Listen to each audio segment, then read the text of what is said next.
Сегодня сегодня у нас новая лекция, разбираем персонажа, который действует в истории.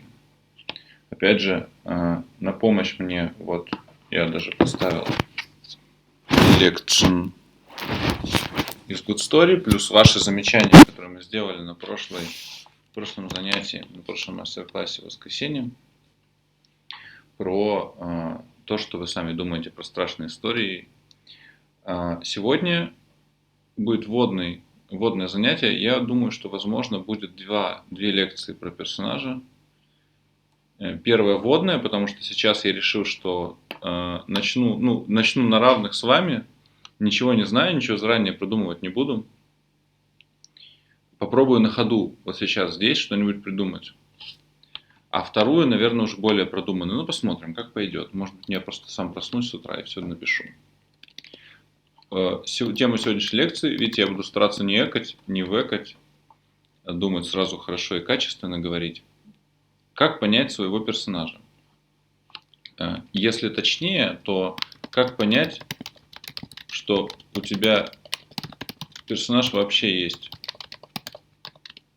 Потому что не каждый написанный, имеющий имя на бумажке человек, не каждое изображение является персонажем кино. Для того, чтобы он стал персонажем, у него должны быть определенные характеристики, которые мы изучали на Good Story, везде изучают, другие, каждая книжка вам об этом расскажет. Главный из них – это цель. Персонаж – это некое существо или человек, которое за что-то борется, чего-то хочет, с чем-то сражается, что-то побеждает, как-то меняется. Меняется эта характеристика главного персонажа. В основном обычно меняется один персонаж в кино.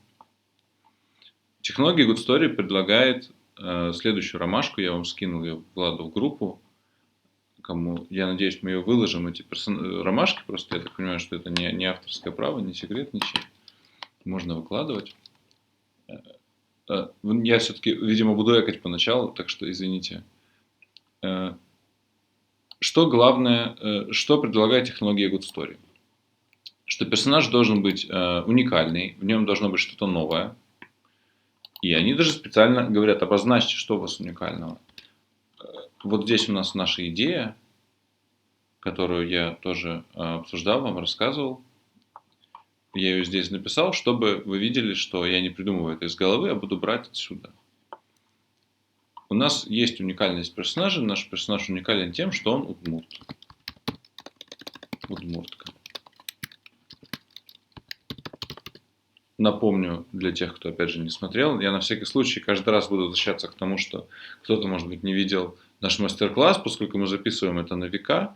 Мы пишем ужастик полнометражный про удмуртку, которая приехала на похороны отца, и с ней начала происходить всякая дичь.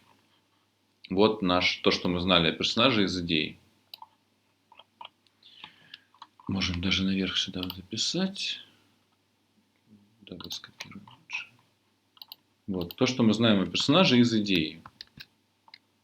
Вот. Извините. Бездетная коренная удмуртка. Итак, что в ней нового в персонаже? Она является удмурткой. Что в нем узнаваемого? Это я пока не знаю. Нет. Знак вопроса. Что мы узнаем? Как мы узнаем из себя? Парадокс. Это то, что в персонаже типичного, но в то же время необычного. В нашем случае, по-моему, это то, что она коренная удмуртка, но при этом носительница современных московских городских ценностей.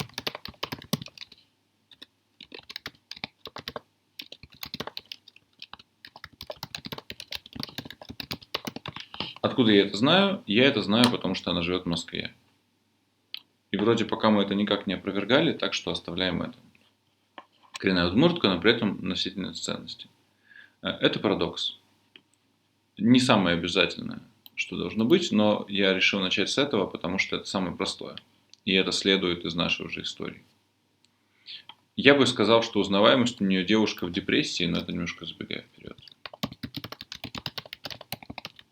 Мне казалось, что будет интересно и классно, если она будет ходить к психотерапевту и пытаться избавиться от чувства вины.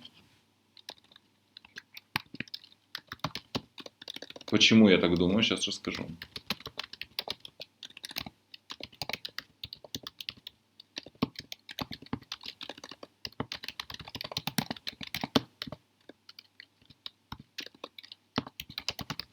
Вины за пропажу брата. Почему я так думаю? Потому что я знаю, что она потеряла брата в лесу, была нелюбимым ребенком, у нее, видимо, не очень хорошие отношения с отцом, и при этом она, как мы уже знаем, живет в Москве и является носителем московских ценностей. Логично, по-моему, логично, не без всякого креатива, по-моему, логично, что она уходит к психотерапевту, потому что она московская современная девушка, она знакома она не стесняется этого, она этим занимается. Хотя ее родственники наверняка тоже это не одобряют. И не одобрили бы, если бы знали. Разобрались. Девушка, пока что поставим знак вопросика, но мне кажется, что это понятный образ. Девушка лет 30 в депрессии, бездетная, узнаваема. При этом парадоксально, что она коренной удмурт при этом. Перейдем к тому, что я разделил, видите, на 3 части. Условно, там, герой для зрителя, да. Собственно, герой какой он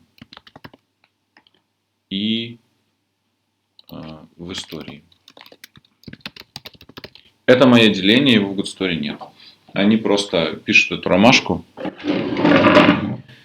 и ее заполняют. Пока что давайте я расскажу, а по ходу буду на месте придумывать, расскажу о лепестках подробнее, зачитаю, что тут написал, пересмотрел лекцию перед тем, как начать запись, и попробуем что-нибудь из этого заполнить. У них есть такой лепесток ромашки, который называется 4D. 3D, только 4. Который состоит из физических характеристик, социологических характеристик и психологических характеристик. То, что вы можете тут прочитать, я зачитаю еще отдельно. 4D дает человечность, достоверность, убедительность и узнаваемость персонажа. Увидев это, описав 4D, вы можете написать этого персонажа, грубо скажем. Вы уже будете его себе хорошо представлять. Физика. Возраст, пол, рост, особенности, травмы, инвалид, здоровье, да? Мутации. Плюс сюда идет, например, если вы пишете не про людей, а, например, про котиков или фильм Виксап, плюс это кто это, например, роботы звали, да? Что он робот, вы пишете в характеристики физические. Робот. В нашем случае, тут есть какой нюанс. Большая часть персонажей, особенно первостепенных, первостепенный персонаж редко обладает прям какой-то супер незаурядной физической характеристикой. Если мы не говорим например, о фильме про супергероев, то где его физическая характеристика, Росомахи является то, что у него есть когти, или то, что он бессмертный, или то, что он стреляет из глаз, лучами дерьма, убивая своих врагов, то его физические характеристики обычного человека, и он необычно отсутствует. Можно сказать, например, мои характеристики. Я мужчина, не знаю, еще что-нибудь, мне 32. Это не физическая характеристика, потому что, это могло бы быть такой, например, если бы я если бы история была про то, что я участвую, например, в конкурсе красоты. И тогда моей физической характеристикой могла бы быть, что у меня нос чуть больше, чем... у меня нос большой, я не знаю, задница отсиженная, толстая. Тогда это было бы, если бы это играло роль. Или, например, что это конкурс для женщин, а я драг-квин одеваюсь. И тогда это тоже бы играло, например, что я мужчина. Так, я сейчас опять буду скакать, мой любимый прием лекции, скакать с мысли на мысли. Это 4D, в 4D есть 4D, называется «Как работает». Видите, я специально выделил черным, чтобы видно было, что это очень важно. И мы это «Как работает» применим ко всем лепесткам без исключения. Ну, может быть, кроме вот этих. То есть, физика – это то, что работает в истории. Физически. Мы сюда пишем только то, что работает. Что не работает, нам по барабану. Мне кажется, у меня такое ощущение, я пока не знаю еще историю, но мне кажется, то, что она женщина, это будет работать. Многое из того, что с ней произойдет, не произошло бы, будь она мужчиной. Но это под вопросом. Женщина мы поставим под вопросом. И не то, что вопрос, что она женщина. Да, главная героиня женщина, это мы уже решили. Но мы это запишем, и это будет важно, чтобы показать, чтобы у нас хоть что-то есть по физике. Дальше. Социологические характеристики. Кем работает, семейное положение, профессия, образование, есть ли дети, кто эти дети, культура, национальность, в каком городе живет. В нашем случае мы знаем про нее довольно много, исходя только из того, что мы уже написали про историю из нашей же логики. Опять, никакого креатива мы сейчас не делаем, мы просто берем то, что уже есть. Социологически. Она из деревни родом, но живет в Москве.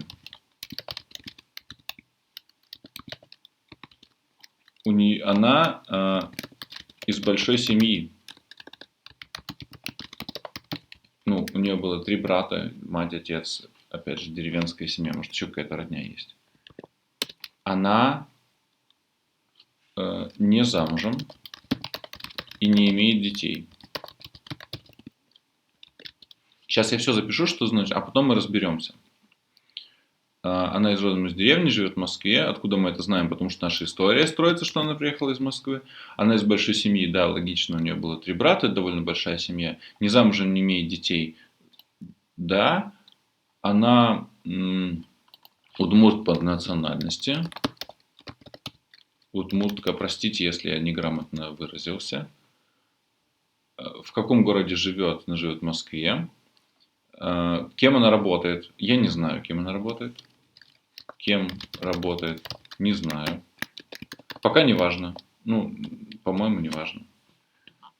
Если она там не какой-нибудь тренер по кикбоксингу, мне кажется, что в фильмах ужасов это будет не самое актуальное. Семейное положение, кем работает, образование. Я думаю, что у нее есть образование. У нее высшее образование. Но под вопросом. Можно, конечно, вот я сейчас начинаю об этом думать, давайте мы об этом подумаем. Можно, конечно, учитывать, что, может быть, у нее не очень хорошая работа в Москве. Может быть, она приехала, там не нашла себя, она там болтается, как говно в проруби, страдает. Но, по-моему, интереснее будет, если у нее хорошая работа и у нее хорошее образование. Потому что это даст нам, как вот Дара Ли, простите, опять у меня какой-то ужасный, я Сашу Сережу называю, Такашу, что у нас есть стыд за свою родню, как одной из характеристик персонажа, мы к этому еще вернемся. Но я бы сказал, что у нее хорошее образование и хорошая работа, потому что это бы дало нам сильнее конфликт, она была бы убедительнее в своей борьбе против пещерной дикости своей родни. Но, видите, я ставлю знак вопроса, потому что это сложный вопрос, о нем надо подумать. Социологически, итак, мы вот это все мы о ней рассказали. Это то, что мы сейчас знаем, это мы ну ладно, давайте мы запихнем. Есть ли дети, культура, национальность, в каком городе, да, уберем. Психология. Характер, слабости, сильные стороны, тот выбор, который делает персонаж, это сложно объяснить, объясню лучше на примере. Какие аспекты делают двигать историю, две характеристики, из-за которых или вопреки которым персонаж действует, работает. Давайте опишем все, что знаем, а потом вернемся вот к этому лепестку и все по нему разберем. Я думаю, что она смелая. Почему я так думаю? Потому что она, опять же, ехала из дома. Это довольно смелый поступок. Она смелая, решительная. Опять же, только потому что она сбежала из дома. Из этого я заключаю. Вряд ли робкий и послушный человек не будет это делать. Но мы возвращаемся к тому, что у нас есть еще напоминание о том, что у нас персонаж должен идти от какого-то смирения к ничему-то. Это тоже стоит подумать, как это работает. Может быть, она смелая и решительная, но внутри, а снаружи послушная. Так, вот я сейчас поймал себя на мысли, что я вот это зря написал. Потому что действительно, если она сразу смелая и решительная, это в чем борьба? В чем смирение?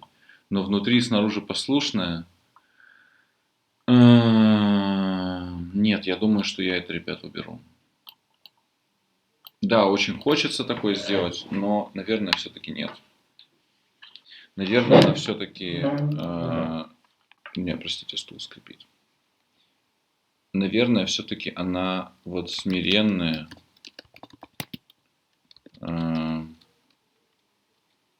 уязвимая, ранимая. Угу. Вот мы сейчас мы отличный кейс на примере психологии разберем, что у меня сейчас вызывает сложности, как это работает.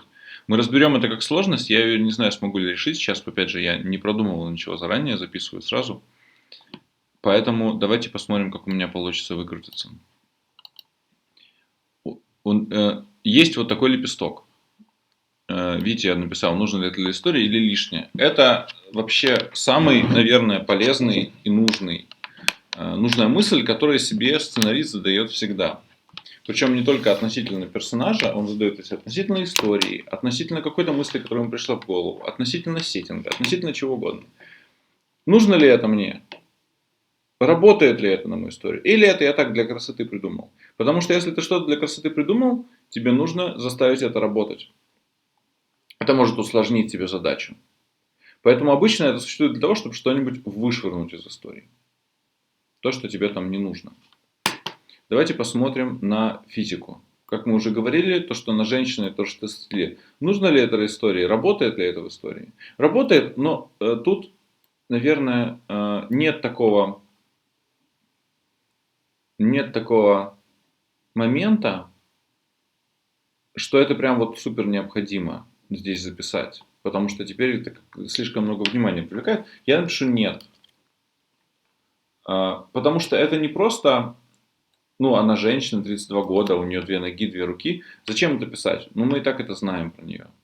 Было бы физической характеристикой, если бы, например, у нее была одна рука и одна нога. Если бы она сама была полисмуртом, то тогда да, у нее было бы физическое. Так их нет, она просто обычная девчонка.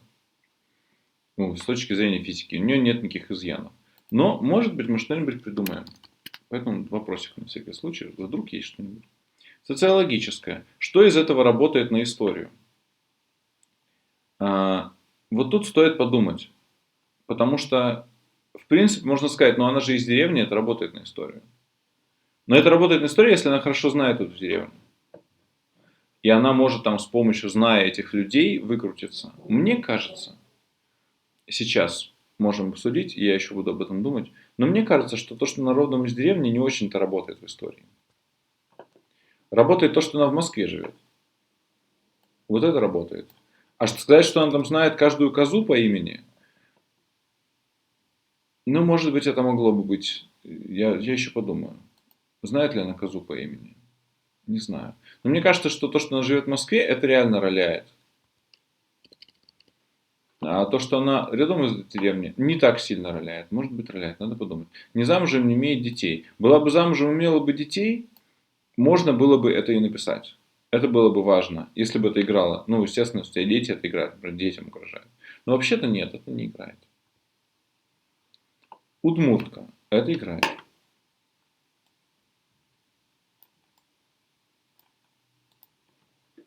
Она знает язык, да? Вот, кстати, к слову, речевые особенности говорит по-удмуртски. Может. Говорит. Но может.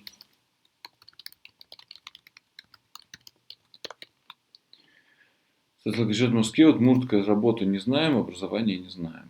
Оставляем. Тут мы вступаем в некоторое в психологии интересное противоречие. Вроде как из того, что мы уже знаем, мы знаем, что она живет в Москве, и у нее хорошая работа. Пока что у нас такая заявочка. Но ведь это показывает, что она вряд ли такая же смиренная. Наверное, она шарит за свою работу.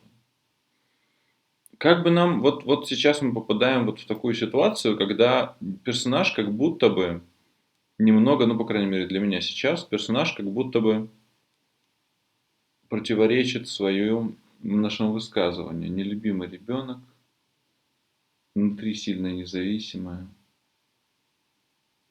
Угу. Ладно, оставим пока так. Надо мне подумать, что-то я не могу насколько с этим разобраться. Опять же, к слову про обучение, да, у нас же учебный материал. Не бойтесь оставлять какие-то вопросы, не бойтесь оставлять их без ответа. Не нужно сразу сел, придумал и такой, оба-на, поставил галочку, мозг отключается, мозг начинает лениться. Если что-то написал в ромашку, первое попавшееся, потом не оставил. Мне кажется, что смиренное нужно все-таки убрать. Уязвимое, ранимое, да. Это не может не помешать ей, допустим, найти какую-нибудь классную работу, ее там просто никто не дрочит. Наверное, то, что она уязвимая, это работает. Потому что она до сих пор, опять же, чувствует вину за брата, и ранимая, да. Это нужно для истории. У нас все-таки, во-первых, это ужастик, во-вторых, это отношения с отцом, отношения с родней, и это ценные качества, которые работают. Дальше поехали. Язык. Язык я написал. Речевые особенности, ну, это могло быть там шепелявит, картавит, заикается, употребляет какие-то американские словечки, как в сериале «Топия», или там говорит очень кратко, почти всегда молчит, как герой сериала «Территория», например. Или там, как в «Маршрут построен», говорит «фак» вместо «блядь». Это можно было бы сюда записать. В принципе, мы это уже знаем про нее, поэтому просто напишем, что она знает язык. Это ей как-то может пригодиться. Переходим к следующему нашему блоку. Дальше идем по блоку. Что у нас в истории? Ну, вот, собственно, вот, это и есть самое главное для персонажа. Это то, что должно быть прям идеально отточено, потому что это супер то, что делает его, собственно, героем, то, что позволяет ему пройти путь. И давайте посмотрим, что у нас здесь есть. Боль, события прошлого, секрет, который мучает героя. Секрет я написал, это из другой системы, в технологии Good Story секрета нет. События прошлого, которое мучает героя. То, что вынуждает его действовать. У нас боль есть. Мы его придумали, он был еще в сценарии, который мне был дан изначально. Боль – это героиня,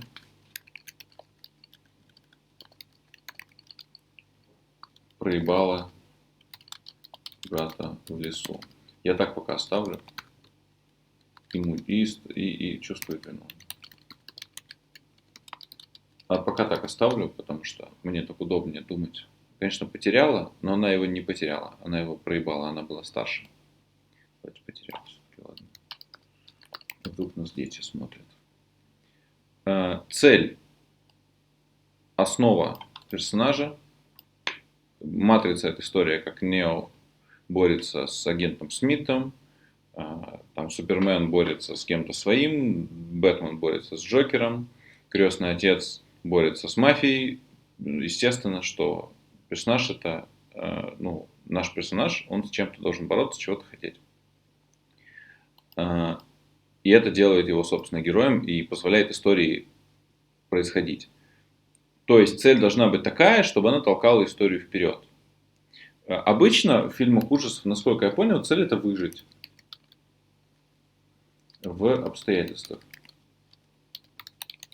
Там в фильме «Пила» или еще где-нибудь, или в той же «Невесте». Нужно выжить. Но мы еще об этом подумаем. Потому что у нас необычный ужастик. Высокий стейк. Это стейк ставка. Ну, типа калька с английского. важный очень момент, который все без исключения начинающие сценаристы, и я в том числе много лет недооценивал и не использовал. Высокий стейк — это что прямо сейчас случится, если что-то не получится. Мы с Сашей разбирали фильм «Крестный отец», и там в каждой сцене можно понять, что будет, если герой не будет действовать так, как он действует. Это супер важная тема, она на каждую сцену, на каждую реплику буквально есть. А что случится, если не получится? У тебя есть какая-то цель? В нашем случае, ну, обычно, как нас учили в Good Story, даже в комедии ставка должна быть не меньше, чем жизнь или жизнь близких. Ну, например, это может быть семья, или что будет, если Тед Мосби не встретит нашу маму? Тед Мосби умрет один, и это худшее, что может с ним случиться. Он скорее сдохнет, пытаясь там с Барни залезть на статую свободы, чем умрет и так и не встретив свою любовь.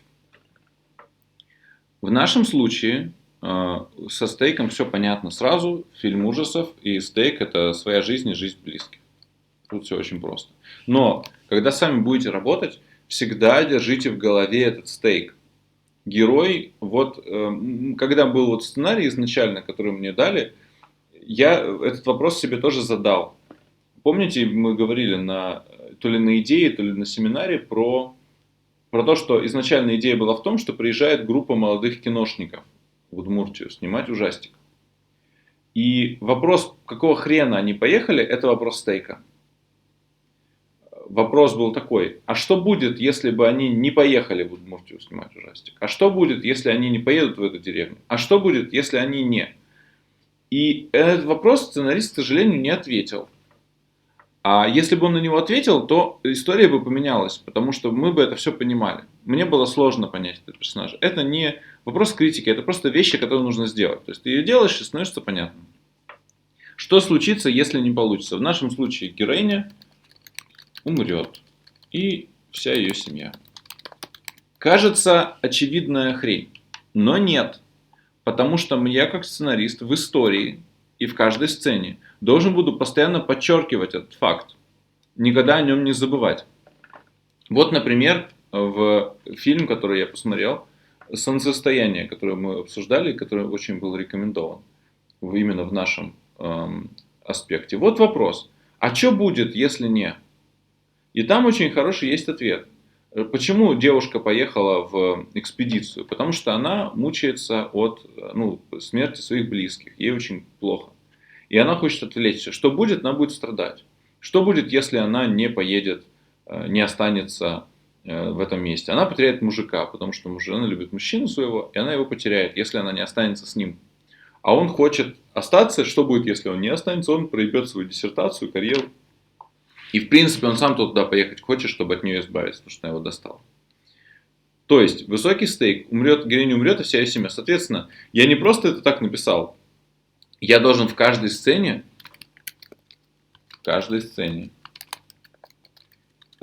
напоминать зрителю об этом стейке.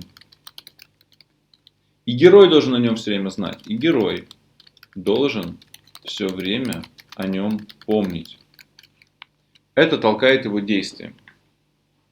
Почему я так в это углубляюсь? Потому что не всегда вы пишете фильм ужасов, где будут убивать людей. И вопрос стейка, он очень центральный, ключевой для любого персонажа, для любой истории в принципе. Когда придумываешь, обычно выглядит это так: я хочу написать историю про вот то, что мальчик полюбил девочку, и вот он за ней ухаживает и пытается добиться ее любви. А что будет, если он не добьется любви? Вы скажете, логичный ответ формальный заключается в том, что он умрет, он не будет с этой девочкой, а он ее очень любит. И это и есть стейк. На самом деле, если копнуть чуть глубже и ответить на этот вопрос не так формально, выяснится, что на самом деле он с помощью этой девочки какой-то внутренний важный конфликт решает всегда. Например, он очень тихий, а она такая супер экспрессивная, эмоциональная. Что будет, если он не будет с этой девочкой? Он умрет в тишине. Он проживет, его жизнь будет, он как будто и не жил, например. И это стейк. И он есть в любом сериале, в любом фильме, и в хорошем. Плохих нет. Мы пишем хороший. Следующая ромашка, которую сами гудсторевцы не всегда используют, и нам, когда нас учили, говорили, что тоже не обязательно, но я это делал в рамках учебной задачи, поэтому, конечно, написал, это такое понятие, как внутренний конфликт. Предполагается, что по-настоящему интересный, сложный персонаж разрывается между двумя какими-то своими частями. Он хочет, например, вот то, что мы с Сашей обсуждали в свое время про крестного отца. Он хочет остаться порядочным, и он хочет спасти свою мафиозную семью от убийства. Если бы Майкл в какой-то момент своего пути остановился, или даже это бы происходило постоянно, размышлял бы о том, что как же мне остаться порядочным вот в этой ужасной обстоятельствах, где мою семью пытаются зарезать, то мы бы могли сказать, что у Майкла есть внутренний конфликт. Но Майкл нигде не остановился и не задумался. Он просто действует. Наш персонаж, по-моему, имеет внутренний конфликт. Он у нас заявлен изначально на нашем парадоксе. Но в парадоксе это внешняя вещь, это то, что видит зритель. Внутренний конфликт это то, что он, возможно, не очень осознает. Это нам в помощь сценаристам, чтобы делать персонажа более психологичным. Он должен хотеть противоположных вещей. И на этом, например, в комедии строится очень много комедий, собственно. Например, Тед хочет быть в отношениях, но при этом он хочет быть в идеальных отношениях. Но при этом он ищет идеал. Поэтому он постоянно проебывает девушек, потому что они все не идеальны для него. Я просто что-то как Остатёва мама сегодня зацепился. Что-то она мне сегодня мерещится везде. Внутренний конфликт. Хочет противоположных вещей. Давайте подумаем, чего хочет наш герой. Это глобально. Это относится... Внутренний конфликт может быть глобальный, может быть внутри истории. Подумаем внутри истории. У нас, опять же, мы обсуждали то, что у персонажа есть стыд и вина. Тут надо подумать. Например, она хочет быть рядом с семьей, но хочет быть от них подальше. Вот это внутренний конфликт. Она любит свою семью, да, вот так напишем. Любит семью, но хочет быть от нее подальше. Или, например, не любит свою семью,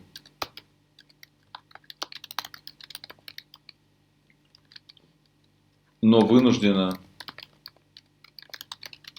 спасать. Видите, да, что я имею в виду? У меня привычка, у меня ноутбук один и тот же много лет, и я просто потому что привык так писать, видите, как херня появляется. Вот как мы создаем внутренний конфликт. Давайте попробуем покреативить и поплясать его от разных частей нашей ромашки. Сейчас я попробую покреативить. Значит, любит свою семью, но хочет не подальше. То есть я пошел от семьи. Давайте пойдем от деревни. Например, она хочет...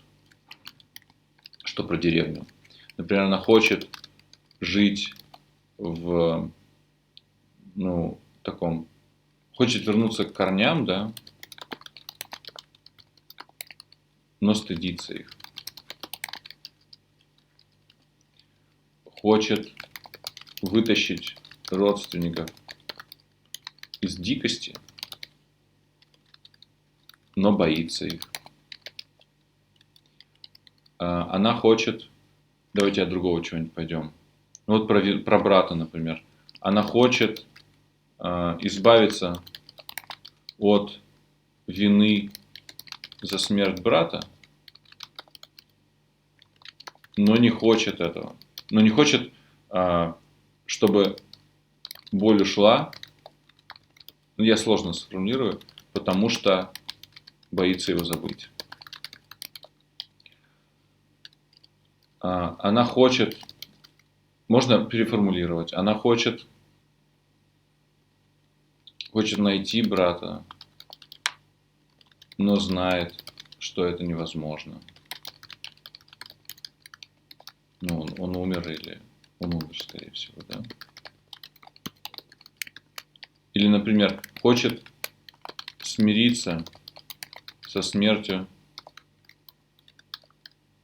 брата, но хочет хранить надежду, поэтому не хочет смиряться со смертью брата. Пока она не смирилась, пока ей больно, надежда есть. Попрем от другого, от чего-нибудь. Боль, цель, выжить неинтересно.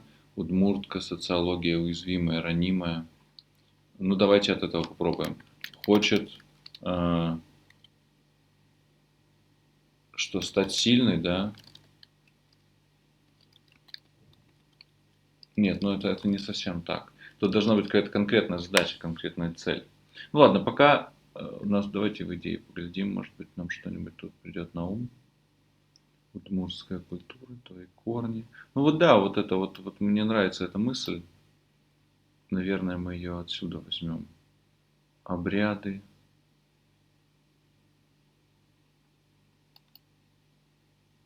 Да. Ну вот давайте вот ввиду вот этого вот момента, что у нас написали героиня умрет и вся ее семья, давайте попробуем, давайте я попробую сейчас ответить на вопрос, что для нее важнее. Хочет спасти себя и хочет спасти семью. А если выбирать? Если у героини встанет выбор, кого спасти, себя или семью, которую она ненавидит? Что она ответит? Ну, наверное, семью. Наверное, семью. Потому что если она себя захочет спасти, то это очень говёный персонаж. И это вот то, что мне в «Солнцестоянии» не понравилось. Потому что девочка, значит, своего мужика спасла. А мне кажется, что герой всегда должен... Мне кажется, только мое мнение. Вы можете делать как угодно. Это просто на мой вкус. Я больше люблю персонажей, которые жертвуют собой, чем другими. И это, ну, мое глубокое убеждение. И именно исходя из того, что мы говорили на занятии про удмуртский национальный код, который считает, что люди важнее идей, мне кажется, что семья для героини должна быть все-таки важнее. Поскольку у нас фильм ужасов, так, сейчас вот мы опять к логике возвращаемся, что вроде как она должна спасать семью. Значит, то есть, вот, еще давайте я сразу уточню, что вот тут я тут набросал идей, вот они, вот оно, все тут, вот это вот. И это все разные персонажи. То есть при учете того, что у нас такой же боль, такой же стейк, такой же физические характеристики, это все разные персонажи. И действовать они будут совершенно по-разному. И надо иметь это всегда в виду. Почему нужно выбирать всегда одно? Потому что когда вы берете несколько, ваш персонаж получается очень, очень размытый, очень нечеткий. И зрителю тяжело его, во-первых, писать. Размытого персонажа легче писать. Его везде можно впихнуть. Можно сказать, ну да, допустим, он у меня в принципе ранимая, но, допустим, если вот ее обижают, то она в принципе норм. Она типа похуистка. Потому что мы в жизни такие, мы жизни, как мы люди, существующие в реальности, мы именно такие, мы размытые. Мы сегодня проснулись, у нас хорошее настроение, мы добрые. Завтра проснулись, мы злые. А персонажи в кино, они жесткие. Они, вот чем конкретнее, тем они прикольнее. Естественно, есть и парадоксы, внутренние конфликты, но в основном они, чем четче мы их понимаем, тем лучше мы к ним подключаемся. Почему?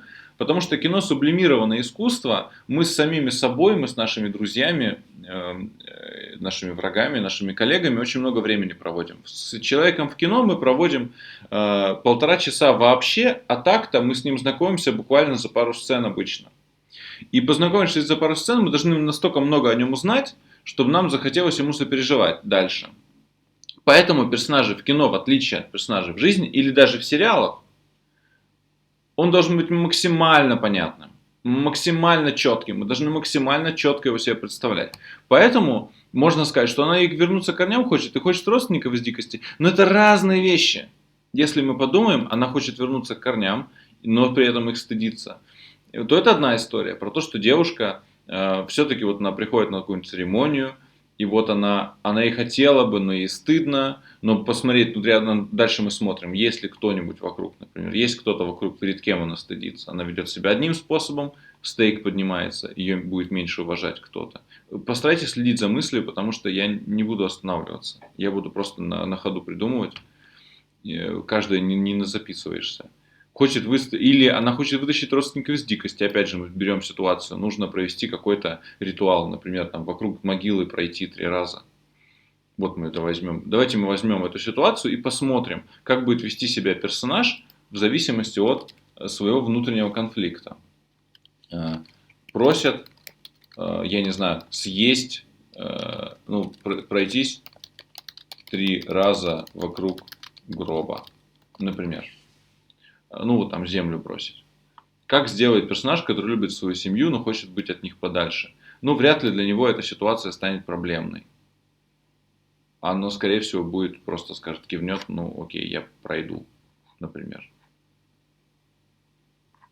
Она пройдет побыстрее. Во. Да, правильно? Правильно я понял? Давайте потом в комментариях там или мне напишите. Любит свою семью, но хочет быть... Любит свою семью, значит, семья просит пройтись. Она такая, окей, но хочет быть от них подальше. Давай я по-быстренькому, дык-дык-дык, все, и пошла. Все, пока. Не любит свою семью, но вынуждена их спасать. Здесь просит пройтись, трезвого кругоба, не любит семью, но вынуждена их спасать. Она вообще, скорее всего, не пойдет. Пойдет вокруг гроба. Скажет, идите нахуй.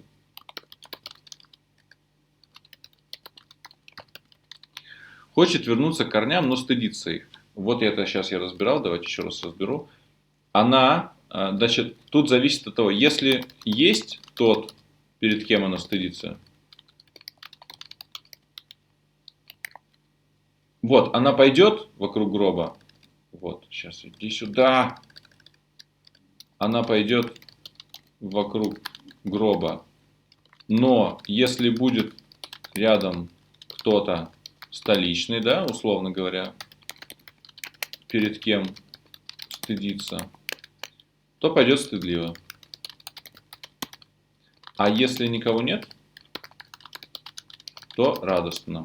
Если бы сценаристом был я и писал бы сценарий от этой истории в эту сцену этого героя, то я бы сделал так, что она сначала радуется, а потом начинает стыдиться. Или наоборот, сначала, тогда нет, тогда хуже будет. То есть, например, она начинает проникновенно участвовать в обряде,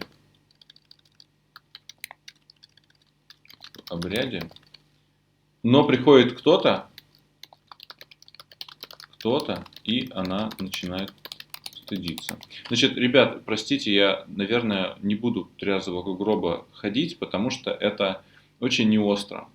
И у героя нет такого большого противоречия в том, чтобы это сделать.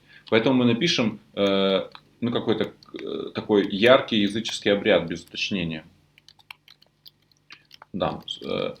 Выпить, давайте вот так, выпить кровь убитого животного. Значит, ребят, сразу, опять же, возвращаясь к нашему замечательному консультанту Николаю, это условно сейчас. И этого не обязательно будет в фильме. Просто, например, нужно козу зарезать. Я от балды говорю, да? Нужно корову там повесить и окропить кровью. Опять же, это никакого сейчас, это просто абстрактная мысль. Мы сейчас говорим только о персонаже. Я говорю выпить кровь, потому что это что-то довольно отвратительное. То есть сделать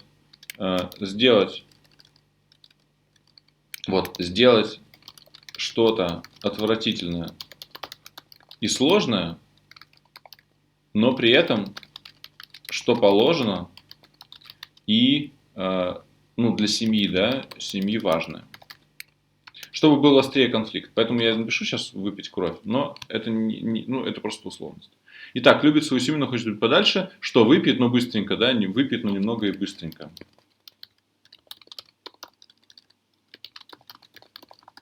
И быстренько. Не любит семью, но уже не будет ничего делать. Да, не будет пить кровь, не пойдет. Не будет. Хочет вернуться к корням, но стыдится их. Она будет, но если будет рядом столичный, то есть начнет проникновенно участвовать в обряде, но приходит кто-то, и она начинает стыдиться. По-моему, это классная сцена была. Если был какой-то ее, там, не знаю, мужик столичный, и она такой, оба-на, а ты чё, как Дайнерис-то вся в крови? И он такой, ну я просто ради родни. Но она хочет вернуться к корням, мы показываем. Дальше. Хочет вытащить родственников из дикости, но боится их. То есть она возражает. Тут дальше можно, опять же, в зависимости от сцены, в зависимости от того, что это за ритуал. Она будет, скорее всего, то есть она хочет вытащить из дикости. Она будет, например, можно сделать из этого сцену. Она будет отговаривать родственников делать, но потом сломается и подчинится. И все сделает. Делает и даже, все сделает. Точка. Хочет вытащить родственников из дикости, но боится их. Вот сцена готовая. Уже. Прям вот она. Можно ее написать, это уже по эпизоднику. Битшит скорее. Хочет избавиться от вины за смерть брата, но не хочет, чтобы боль ушла, потому что боится его забыть. Для такого внутреннего конфликта эта сцена, для его раскрытия, она ничего не даст. Если только это не какая-то завязанная на поминке о брате или о его воскрешении мистическом. Хочет найти брата, но знает, что это невозможно. Для этого подошло бы что-нибудь другое, например, не знаю, какая-то вещь, не знаю, фотография. Есть магический предмет, крестраж, кто смотрел Гарри Поттера, брата. Он убивает людей, и нужно его уничтожить.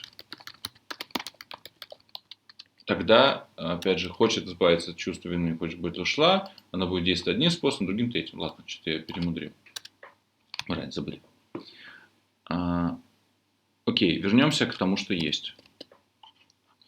К вот этому к этой коллизии. Я просто сейчас вам на примере показал, что такое внутренний конфликт и как он работает в конкретной ситуации, в конкретной истории. В конкретной проблеме, которая возникает у персонажа, которую он должен решить каким-то образом. Естественно, что мы сейчас говорим о том, что есть, то, что я сейчас говорю, это все, тут стейка нет. А что будет, если не выпьешь? Опять же, стейк тоже разный. И из этих вещей, опять же, мы прогоняем это все. Какая цель у персонажа? Он что хочет? А какая у него боль? Боль, понятно. Из этого складывается, то есть мы можем вывести, взяв этот внутренний конфликт, например, мне нравится, этот.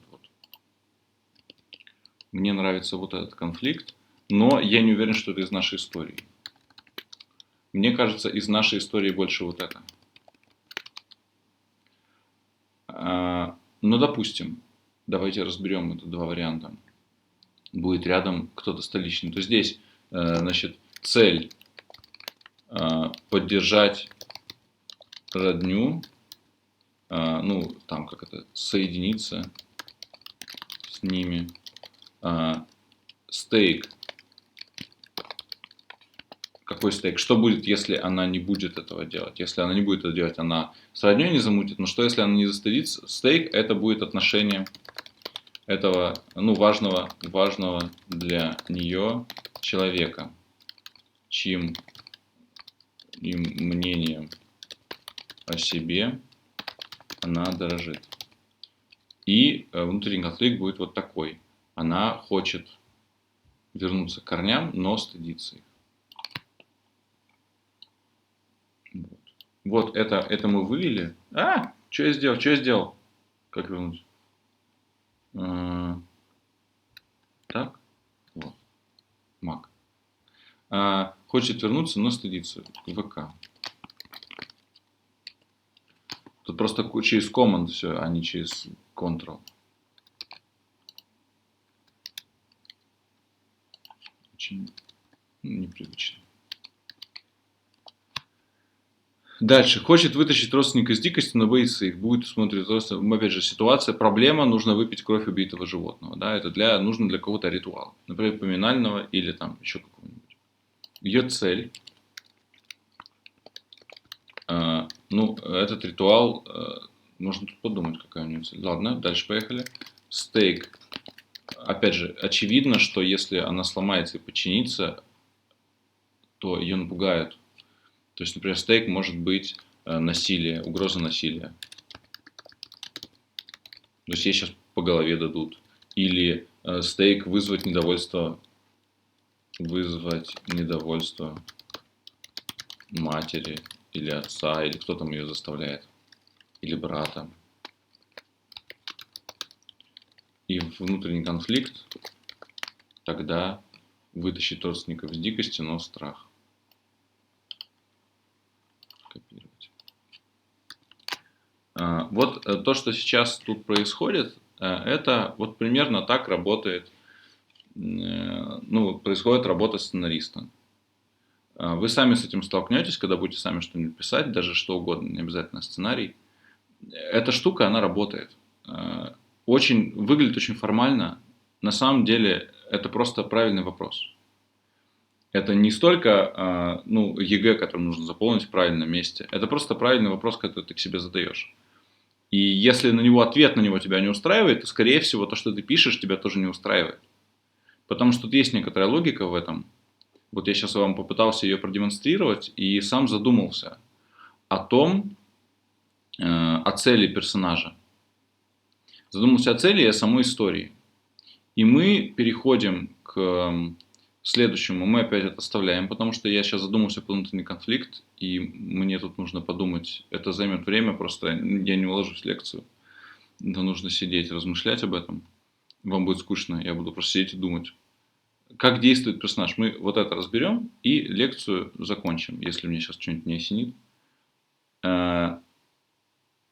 Это самый, пожалуй, спорный из всей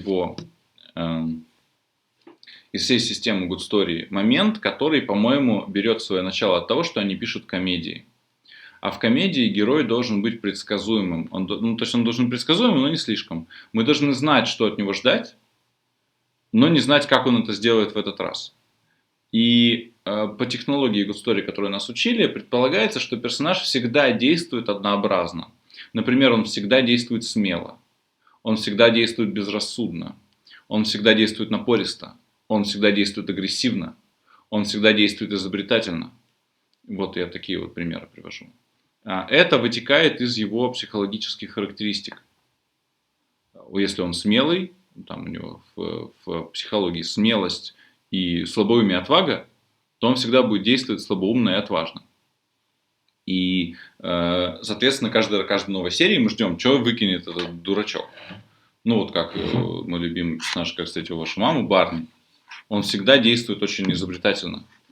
Очень, так даже, то есть это у него выкручено на максимум, вот это какая-то хитрожопость, креативность.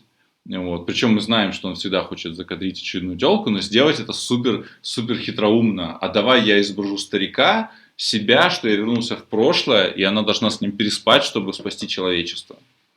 Очень так хитрозадо это все, и это очень круто. Это полезный, я не буду это использовать в нашем фильме, скорее всего, эту механику, потому что я не уверен, что это в этом жанре вообще работает. Не уверен.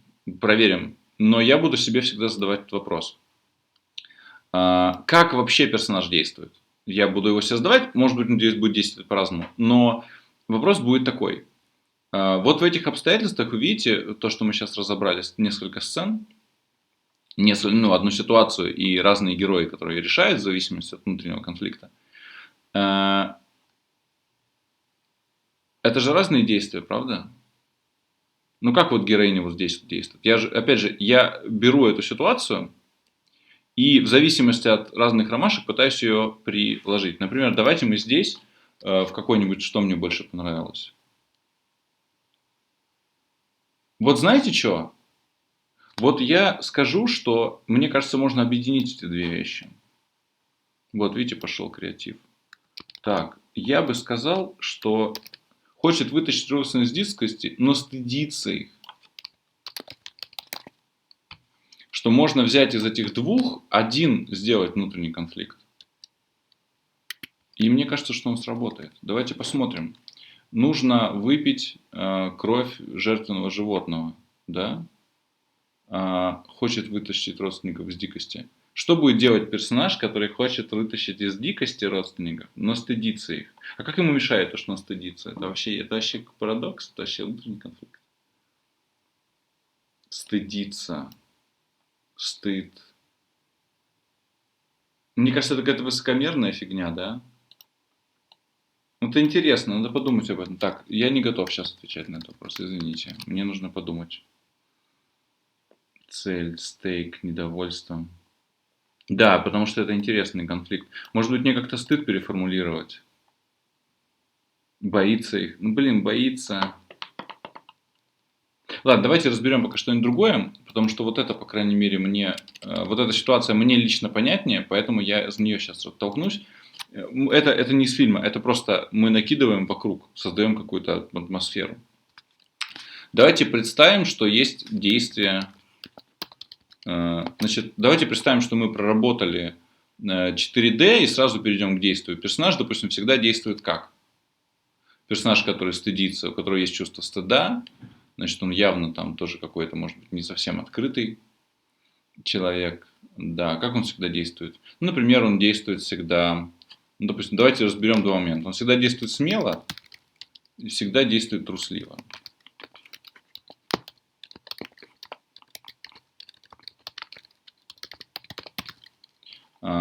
Опять же, все это сейчас абсолютно профанация, это не имеет отношения к сценарию. Я показываю, как это вообще придумывается. А работа, ну, моя, по крайней мере, как я ее вижу, как я обычно работаю, я вот сижу и перебираю варианты. То есть, допустим, у меня есть какой-то вопрос. Как я решаю проблему? У меня есть какой-то вопрос, например. А твой чувак, вот он что хочет? Или какие вот это, то, что, о чем я буду думать, когда мы закончим. Какая она психология, какая она психологически. Я вот просто буду перебирать.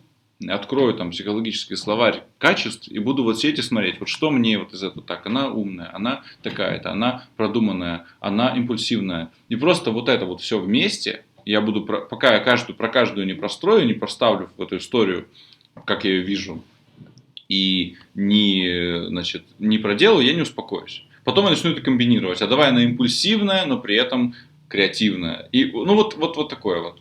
И так пока что-нибудь не родится. Или вообще ничего не родится. Тогда нужно становиться с другой стороны. Окей, ладно, давай мы пойдем с другой стороны. Давай она, допустим, будет другой. Наверное, может, эта история не подходит. И так пока не подойдет. То есть это просто перебор. Для меня часто я работаю перебором. Потому что, ну, типа, я не полагаюсь на вдохновение, что вот ты сядешь и придумаешь. Иногда ты придумаешь, а потом поставил, блин, подожди, у меня же ужасы, почему я придумал драму. Поэтому перебор, мне кажется, надежнее. По крайней мере, 100% средненький вариант всегда придумаешь. Может быть, гениальный не придумаешь, но средненький всегда придумаешь. А если будешь просто креативить от балды, то ты, может, что-нибудь и придумаешь, но оно работать не будет. Только по моему опыту. Давайте разберем, что она действует смело и действует трусливо. Значит, в этой ситуации, в этой сцене, где ей нужно по каким-то причинам, по стейку, значит, отношения важны для человека. То есть, допустим, там мнение брата и мнение брата Удмурта и мнение ее МЧ столицы, да, ну, то есть, чтобы острее было. Мы всю сцену строим на внутреннем конфликте.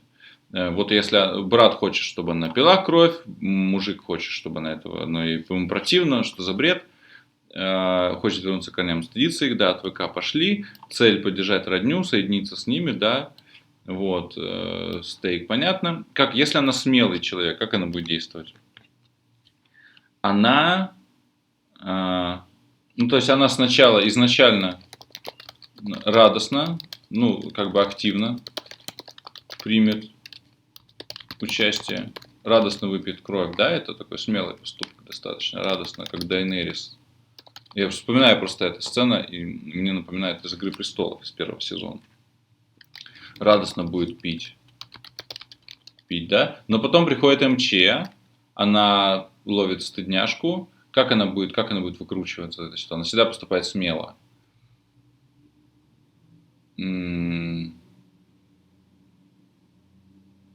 Смело поступает в этой ситуации.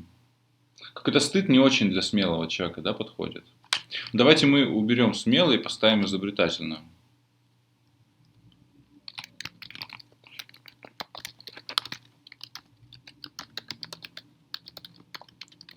То есть она изначально, например, кровь по сахар насыпет, насыпет, чтобы не было так противно. Или наоборот, или смотреть не будет, чтобы не стошнило. Или нальет допустим, вот знаете, что было бы изобретательно? Она наливает кровь в коробку из-под томатного сока.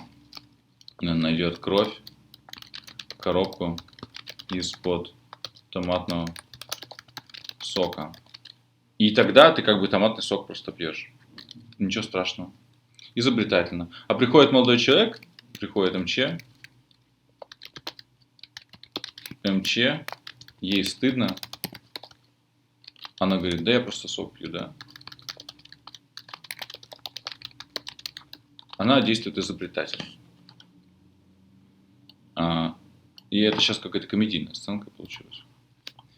Ну, неважно. Комедия это хорошо, потому что комедия это хорошо иллюстрирует. Ну, в смысле, это хорошая иллюстрация, яркая. А если она все время действует трусливо, то тогда она изначально будет всяко и там, руки дрожат, она, значит, не знаю, ее тошнит, ее всегда действует трусливо, будет пытаться как-то оттянуть, да, момент. И тут приходит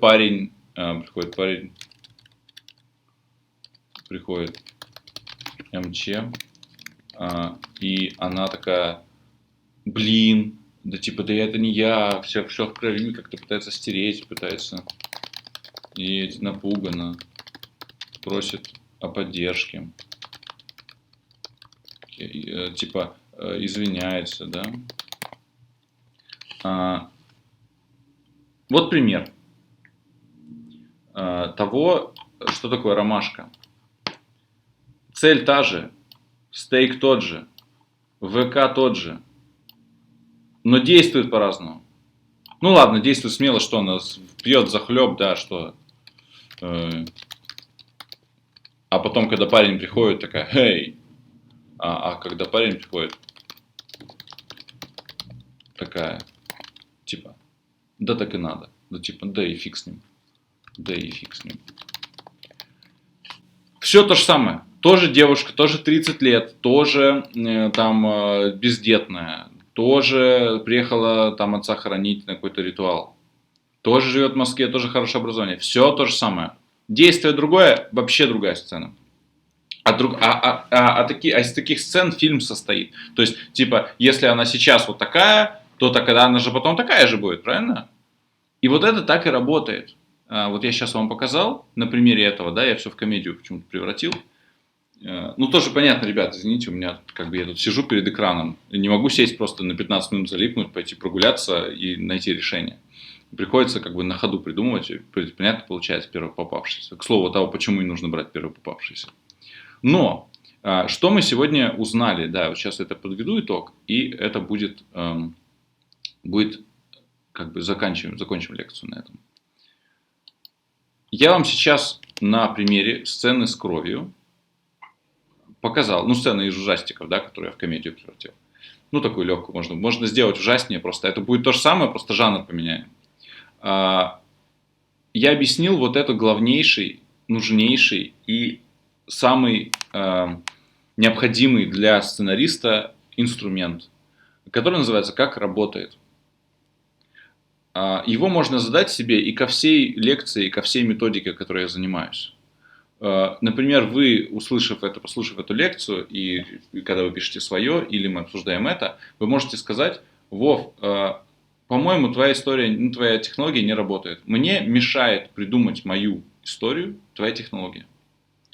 И задав этот вопрос себе, вы можете сесть и написать историю, забить вообще на меня и на все, что я говорю. Но если вы этим пользуетесь, пользуйтесь этим всегда. Что бы вы ни делали, какой бы вы ни брали лепесток, какой бы вы ни брали мысль, всегда задавайте себе вопрос, как это работает. Например, уникальность, как работает? Как работает? Ну, по-моему, очевидно, сама история появляется, потому что она удмуртка. Без нее этого не было бы истории. В депрессии, да, это тоже работает. Ну, типа, мешает. Мешает делает героиню уязвимой. Кстати, вот интересно, я сейчас подумал, а ведь то, что у нее депрессия, это уже делает ее уязвимой, не обязательно это прописывать в психологию. То есть это нам не нужно, получается. Потому что вот здесь у нас уже это есть, она в депрессии, и плюс у нас есть ее боль. То есть нам не нужно отдельно выделять то, что она еще и уязвимая к этому всему. Она может быть какой-нибудь другой, например, ну опять же тоже изобретательный, например, или хитрый, или наоборот очень прямодушный.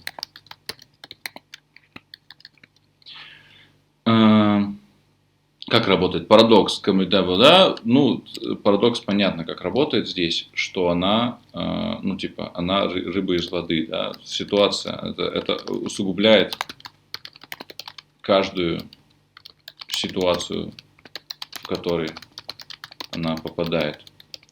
Так, вот у меня опять сейчас мысль пошла, я буду ее записывать. Вот мы об этом много думали, что как бы один конфликт получается. Москвичка приезжает в глухую провинцию.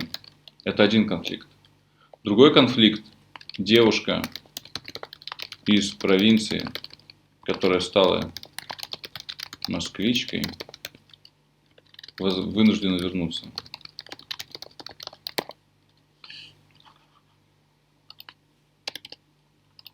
Третий конфликт. Девушка с чувством вины,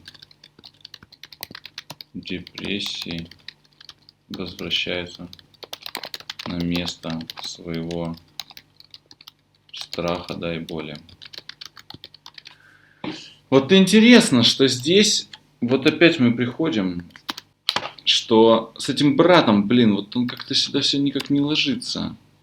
Ну, то есть у нас же история на похороны. Приехала на похороны, а там таинственная сущность. Сущность пытается всех убить. Вот у нас же такая же история. Это, наша основа.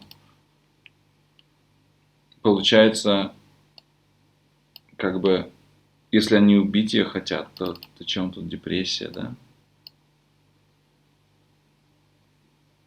То есть, типа, она, может быть, просто хочет сбежать оттуда. Приезжает в глухую провинцию. То есть, как бы тогда получается ее отношение. То есть, здесь может просто это как слэшер быть, да? Или отношения с отцом. Или как это завязать? Как это завязать на отношения с отцом? Ну вот я подумал, что может быть отец этого брата в жертву принес ради своих сил. И теперь эта сущность на самом деле это сын. Эта сущность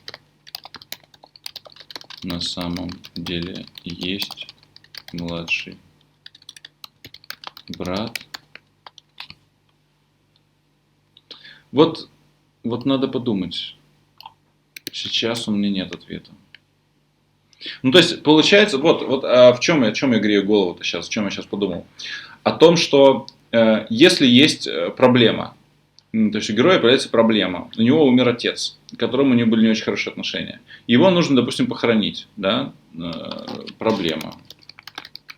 То есть то, что умер отец, вот, я сейчас объясню. То, что умер отец, это не проблема само по себе. Проблема, если, например, отца хотят похоронить по-язычески, а героиня светский современный человек.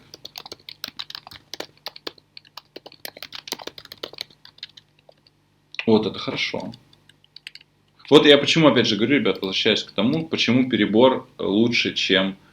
Почему решать перебором лучше, чем решать креативно. Потому что просто перебери 20 вариантов, выбери лучший. Может, это будет первый.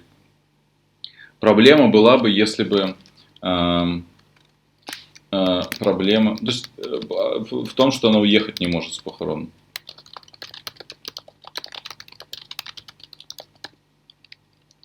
Да. Блин, ну вот это яркая фигня. Я, наверное, хочу и с ней поработать. Вот это хорошая штука. Ну, типа, это дает сильный конфликт очень. А почему она хочет его? Да, почему? Давайте разберем. Пошла мысль. Почему важно его так похоронить? Потому что иначе появится сущность. Да. А если... Это стейк, да, видите? Я пошел по стейку. То есть цель устроить нормальные похороны без дикости. Стейк. Что будет-то? Если она не похоронит его нормально, что будет? Ну там вот отношения МЧ, да, видимо, откуда еще? А что еще? И почему нет? Почему не оставить отца в покое, да? Стейк слабоват, да, получается. Свои убеждения, это против убеждений, да. Ну это слабенько, мать вот плачет, давайте мы его так похороним, хрен с ним. Даже герой сразу не симпатичный, если он такой, да, нет, давайте в Кремль, никаких крестов на могиле.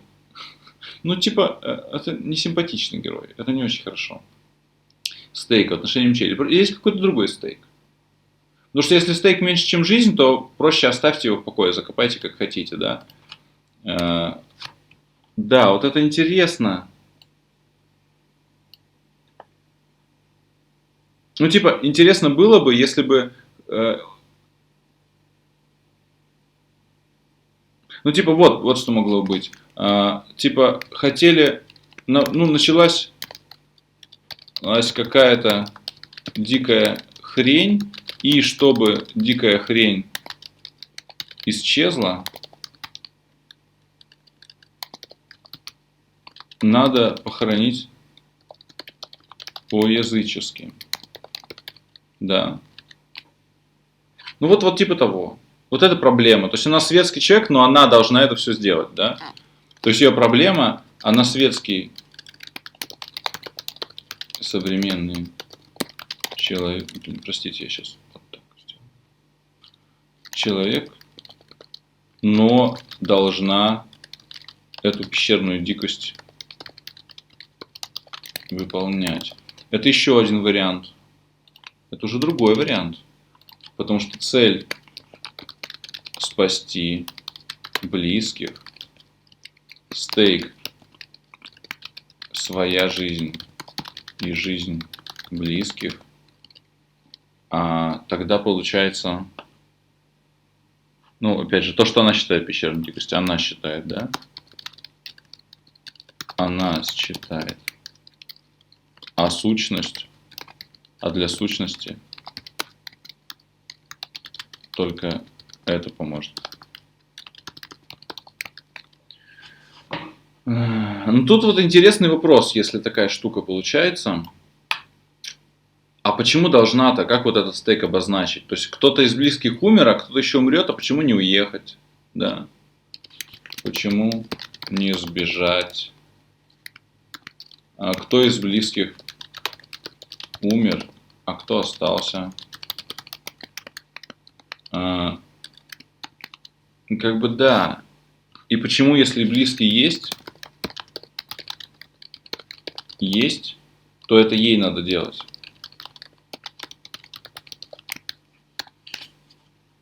Хороший вопрос.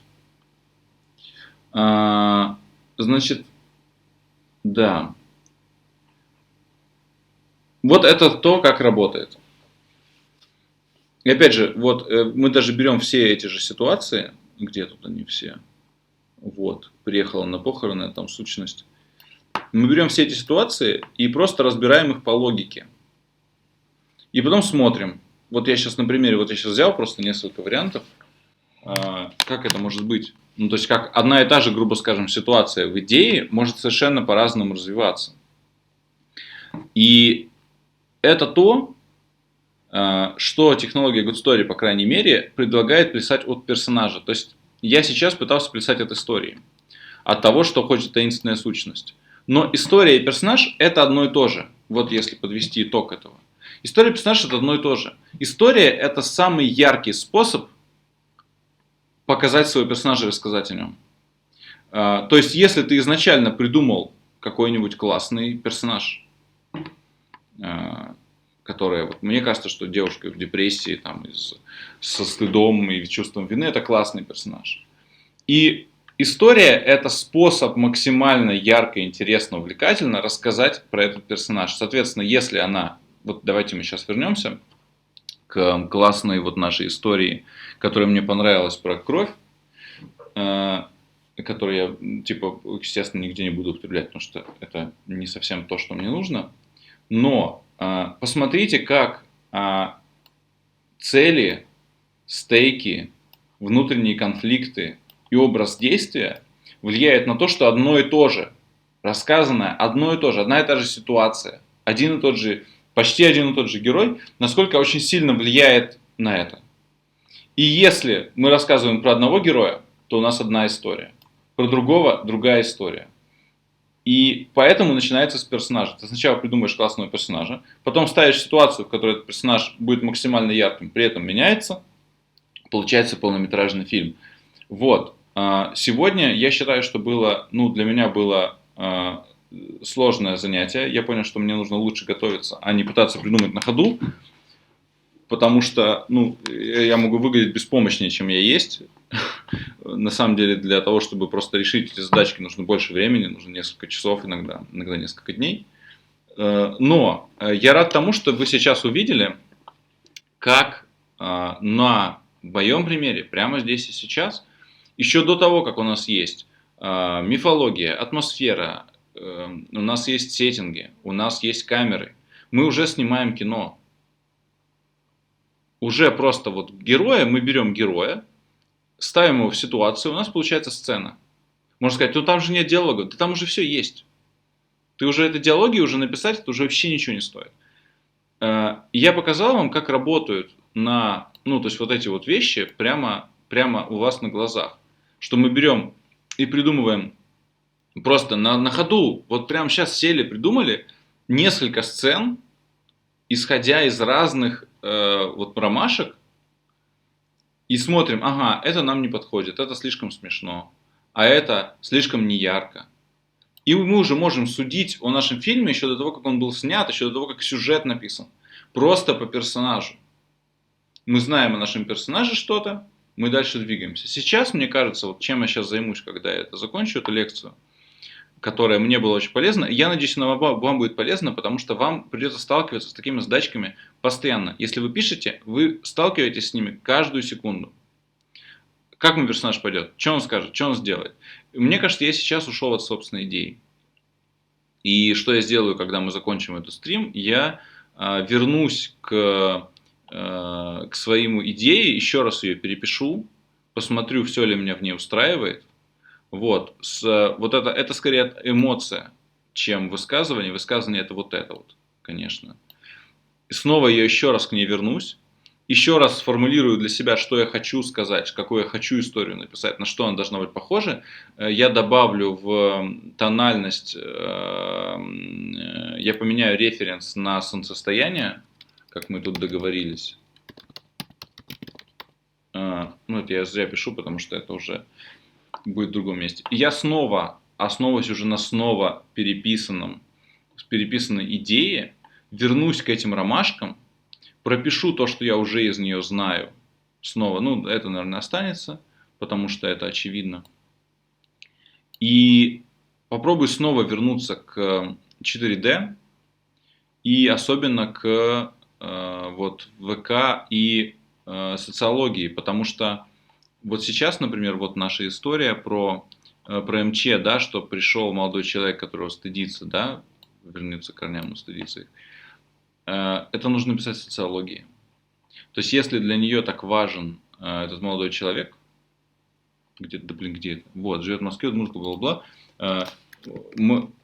ее, допустим, позвал замуж, да, замуж, любимый парень, она невеста. Почему это важно? Потому что это играет. К слову, как работает? Ну, что она ради него там все сделает.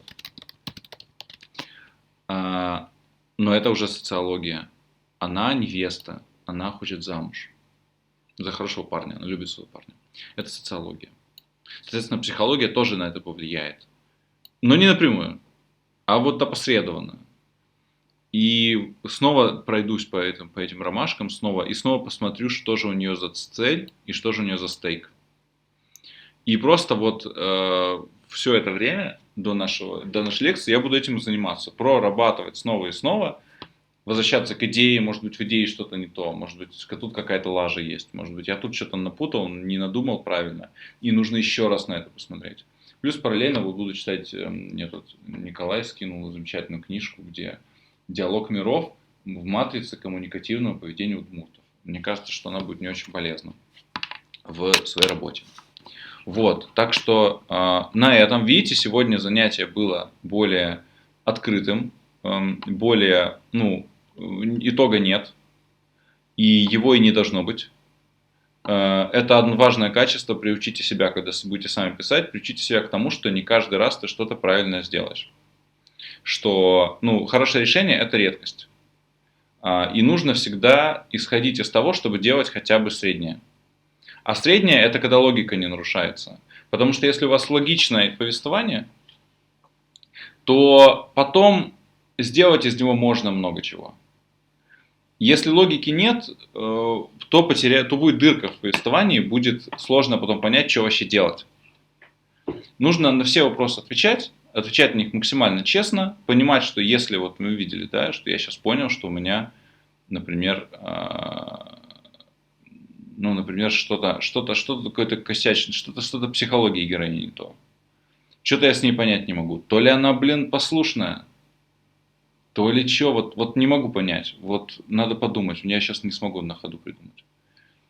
То ли она послушная и смиряется, то ли она борется и смиряется. В общем, какая-то что-то тут есть такое вот. Надо поискать. Может, вы уже сейчас смотрите это и это придумали, а я вот еще нет. Вот, и снова возвращаешься к этому. Ага, наверное, я не продумал высказывание. Наверное, нужно его еще подумать. И снова вернулись. Все написали, а как работает? А вот никак не работает. Написал там что-то, не работает. Выкинул, снова я написал. Придумал, как действует персонаж. Раз, смотришь, а он так действовать перестал. А почему? Тогда ты должен подумать, почему? Наверное, стейк поменялся. Наверное, он действует так только при маленьких стейках. Наверное, он смелый только, когда стейк невысок, когда жизнь ничего не укажет. Смелый только на диване, да? А вылез из дивана, и вот уже страшно стало. И это тоже, как действует герой. И когда это все придумано, есть яркий персонаж, то само собой начинает, вот как и сейчас у вас на глазах, начинают появляться истории про этого персонажа. То есть, если этот персонаж достаточно яркий, интересный, и у него есть интересная цель, и он интересно действует, то писать про него одно удовольствие. В магазин пошел, это уже интересно. А что он там будет делать? Вот если он такой. Вот Барни Гамбл пошел в магазин. Он встретил там продавщицу. И вот как он ее будет клеить? Вот это интересно. Да, мы сейчас пишем жанр ужасов. Да, я очень ушел от жанра сейчас, когда об этом думал. Но это и понятно, потому что жанр это ведь, ну, как бы это косметическая штука. То есть, да, в корне истории лежит что-то от жанра, но не очень много. В корне истории лежит персонаж. И персонажа вот мы сейчас разобрали. И если вы что-то усвоите из этого, то это вам очень поможет. Верьте в себя, не судите себя, если что-то не получается, но будьте с собой честными. Отдавайте себе отчет, что если вы проигнорировали что-то из этого, ну, вот это можно, например. Ну, в принципе, это такое скорее продюсерская штука. Это скорее то, что вот мы с Владом будем потом рассказывать. У нас история про девушку в депрессии. Дайте нам денег. Но если у вас нет цели и нет четкого понимания, что именно является ставкой персонажа в данном случае, и как он действует всегда на основании того, какой он, а какой он, вы же написали, какой он. Вот, пожалуйста, вот он такой. Значит, он действует так-то. А что это вдруг она смелая такая стала? Как бы непонятно. Это плохо. И быть честным с собой важно. Я не понимаю как, надо подумать еще. То есть надо подумать еще, это нормальная сценаристская позиция. Плохая сценаристская позиция, я все придумал. А потом говоришь, а почему вот здесь вот так? Ну, потому что я не подумал об этом. Вот, так что больше думайте, больше смотрите, участвуйте. Я попробую, я, наверное, если у меня все сложится, ну, если я смогу потом логику проследить того, как я это родил, то я перед воскресеньем запишу еще одну лекцию. Уже как вот что-то уже сделалось. И попробую обосновать это. А может быть, уже просто в воскресенье презентую персонаж, посмотрим. В общем, будьте здоровы, пишем, работаем, живем. И думаю, вот я сейчас буду думать про вот это, про то, как мне разобраться с психологией персонажа, потому что что-то у меня тут какой-то провис. Очень, не столько провис, просто очень много чего. Тут и депрессия, и вина, отношения с отцом, и брат этот, и семья, и то, что она москвичка, и то, что это ужасы, и убийства будут, да. То есть, видите, очень много чего приходится держать в голове, из-за чего персонаж такой, одно придумываешь, вроде как с братом, а отец причем. И вот как с этой вот сценой, да, вот что мы разбирали, что про действия, про стейк действия относительно внутреннего конфликта, то ведь это все разные истории, видите, в чем дело. А вот нужно выделить одну, и я пока не пойму, что тут самое важное. Потому что мне нужно опять вернуться к высказыванию и вот разобраться с ним. И тогда у меня будет ответ, и будет действие, и будет все остальное. В общем, да, все, спасибо большое за внимание. Надеюсь, это было полезно, наблюдать за моими мучениями. Вот. Ну все, до встречи в воскресенье или раньше. Пока.